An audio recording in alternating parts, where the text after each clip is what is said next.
Selamat pagi, siang, sore, ataupun malam untuk Bapak, Ibu, atau mungkin teman-teman yang menonton video ini.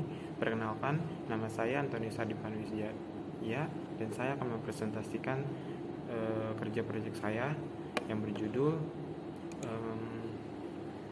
Personal Profile. Oke, langsung aja ke PPT-nya.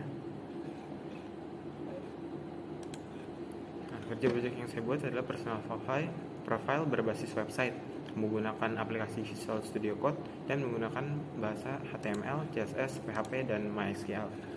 Lalu poin-poin yang akan saya bahas kali ini adalah latar belakang aplikasi, manfaat dan fungsi aplikasinya apa aja, sasaran pemasaran aplikasinya itu siapa, kelebihan dan kekurangannya itu apa, fitur-fitur aplikasi, dan juga flowchart, dan juga mockup atau mungkin lebih sering dikenal dengan tampilan aplikasi yang saya buat. Mulai dari latar belakang aplikasi ini adalah karena personal branding merupakan suatu upaya yang dapat saya lakukan untuk membentuk citra diri yang ditampilkan seseorang melalui kepribadian, kemampuan maupun keunikan yang ada pada diri saya, sehingga dapat menciptakan kesan diri yang baik dari persepsi orang lain. Lalu juga manfaat dan fungsi aplikasi ini untuk mempermudah seseorang atau mungkin perusahaan untuk melihat kemampuan dan kelebihan saya. Lalu sasaran pemasarannya adalah orang yang ingin mengetahui informasi tentang saya dan kemampuan yang saya miliki secara detail. Lalu ada kelebihan dan kekurangan. Kelebihannya di sini ada 3 dan kekurangannya ada 3. Kelebihannya itu untuk menunjukkan kemampuan yang saya miliki. Lalu yang kedua ada adanya fitur komentar atau feedback. Jadi orang yang melihat aplikasi atau personal website yang saya bikin dapat memberikan saran ataupun saran untuk memberikan saran yang membangun untuk saya untuk lebih baik lagi, dan juga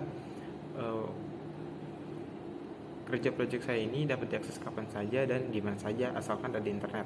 Lalu kekurangannya adalah tidak dapat diakses bila tidak ada internet. Lalu yang kedua belum responsif dan mudah terkena hack karena saya tidak memberikan keamanan apapun di kerja proyek yang saya bikin ini, di aplikasi yang saya buat ini.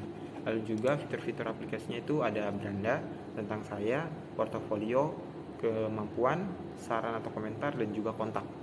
Lalu di flowchartnya, nah di flowchart sini ada mulai dan juga ada dashboard. Nah dashboardnya ini isinya ada tentang saya, maksudnya beranda tentang saya, portofolio, kemampuan, masukan atau komentar, lalu juga ada kontak. Jika user ingin ke beranda, maka akan cetak halaman beranda. Jika tidak, akan ke tentang saya. Jika iya ke tentang saya, maka akan mencetak halaman tentang saya. Jika tidak, akan ke portofolio. Jika iya ke portofolio, akan mencetak halaman portofolio. Jika tidak, akan ke kemampuan. Jika iya ke kemampuan, maka akan mencetak halaman kemampuan. Dan jika tidak, akan ke saran atau komentar. Jika iya ke saran atau komentar, akan cetak halaman saran atau komentar, dan jika tidak akan ke kontak. Jika iya ke kontak, maka akan mencetak halaman kontak, dan jika tidak selesai.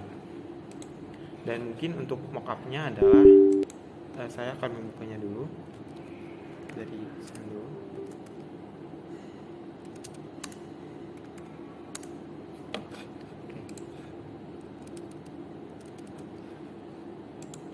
Sini saya akan buka localhost kerja proyek. Nah, ini adalah tampilan dari aplikasi yang saya buat, dimulai dari beranda. Nah, di berandanya ini ada foto saya, foto diri saya, dan juga ada nama saya dan juga kegiatan apa yang lagi saya lakukan. Di sini saya adalah pelajar. Lalu jika ke tentang saya, nah tentang saya di sini ada biodata diri saya, ada riwayat pendidikan, dan juga sesuatu yang atau apa yang pernah saya capai. Misalnya di biodata dirinya ada nama, tempat tinggal, alamat, agama, hobi, nomor telepon, lalu juga ada riwayat pendidikannya, ada SD, SMP, SMK, dan juga pencapaian yang pernah saya raih. Dan juga portofolio ini adalah apa yang pernah saya buat dan apa yang saya bisa gitu. Misalnya di sini ada desain, lalu juga ada coding, dan juga video editing. Nah, mungkin bisa dimulai dari yang desain. Desain ini saya buat di Figma. Maaf, jaringannya agak buruk, mungkin agak lama. Nah, di Figma ini saya membuat sebuah halaman gitu, dan ada login formnya gitu, mockup. Misalnya di sini ada hello, selamat datang di pelajaran UI UX design, lalu juga ada santai, belajar desain dengan Figma, lalu juga ada easy. Di sini belajar UI UX itu gampang menggunakan Figma, lalu juga ada mockupnya login gini. Nah ini bisa kalau diklik akan mockup seperti ini dan untuk login. Nah itu mungkin untuk desainnya. Dan juga kalau codingnya di sini saya membuat aplikasi yang mana dapat menghitung sudah berapa lama kita hidup, sudah berapa tahun, sudah berapa bulan, dan sudah berapa hari kita hidup. Saya membuat program aplikasi ini menggunakan HTML, CSS, dan JavaScript. Mungkin kita langsung cek aja.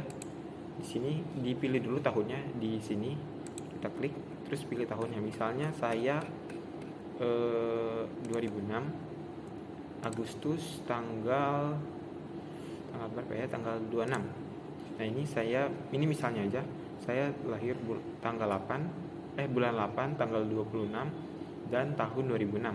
Jika saya pencet calculate, nah maka akan muncul bahwa saya sudah hidup selama 17 hari, 3 bulan, dan 22 hari. Dan mungkin itu yang coding. Dan juga di sini ada video editing. Dan video editing ini saya buat menggunakan Alight Motion. Dan itu saya buat editing video game, dimana saya bermain game Mobile Legends dan mengalahkan salah dua dari pro player yang lumayan terkenal dari Malaysia dan juga Indonesia. Ini sebenarnya bisa dikunjungi, bisa dilihat, tapi mungkin karena kendala internet akan nge-lag banget, jadi saya untuk kali ini tidak akan menampilkannya mungkin. Dan di sini juga ada kemampuan. Nah, kemampuan di sini menunjukkan apa saja yang saya bisa. Misalnya di sini ada desain, lalu juga ada coding, ada video editing. Dan ini tools-tools yang saya bisa, atau aplikasi atau alat yang bisa saya gunakan, yang saya biasa gunakan. Ada Canva, Figma, Bootstrap, sebenarnya ada yang lain, tapi saya tidak mencantumkannya di sini. Lalu juga bahasa pemrograman yang saya bisa buat. Di sini ada HTML, lalu ada CSS, dan juga SQL. Dan juga ada beberapa lain, tapi saya tidak tampilkan. Lalu ke bagian komentar. Nah, di bagian komentar ini seorang user ataupun pengunjung yang mungkin akan mengunjungi website saya dapat memberikan saran atau mungkin komentar untuk saya. Mungkin bisa kita tes. Dan juga komentar ini sudah saya pasangkan sudah saya pasangkan untuk ada sensornya gitu. Jadi jika ada seseorang yang datang ke personal website saya ini dan dia mungkin mengetik sesuatu kata yang kasar, akan kesensor. Misalnya contohnya mungkin seperti ini. Misalnya namanya tes, lalu juga emailnya mungkin tes juga. Nah, misalnya dia mengetik seperti ini. Ini misalnya aja. Ini misalnya dia mengetik, anjay keren banget bang. Nanti ketika dia klik kirim, maka kata anjay ini akan kesensor. Dan juga anjaynya ini misalnya udah bagus gitu, nggak bisa diakalin lagi. Misalnya mau ketik A-nya gede atau A-nya kecil, atau mungkin N-nya gede ataupun kecil, itu sama aja, nanti akan kesensor. Misalnya saya pencet kirim, nah kesini tadi tes tanggalnya dia udah tahun berapa dia kirim, bulan kapan, dan tanggal berapa dia kirim. Nah di sini tadi saya ketik A-nya gede, N-nya gede, tetap aja yang kalau misalnya dia ketik kata kasar maka akan kesensor gitu. Dan kalau misalnya kata positifnya yang lain kayak gini tidak bakal kesensor. Lalu juga ada ini namanya sebenarnya ini aturan dari sini, tapi saya tidak buat karena saya buatnya di footer. Ini adalah kontak yang saya miliki, dan di kontak ini terdapat sosial media yang saya miliki, seperti ada WhatsApp, lalu ada Instagram, dan juga ini email jika seseorang atau mungkin perusahaan ingin bekerja sama dengan saya. Ini sebenarnya bisa saya pencet, tapi mungkin karena privacy jadi saya tidak akan memencetnya. Mungkin Mungkin sekian dulu video dari saya, kurang lebihnya mohon maaf. Terima kasih.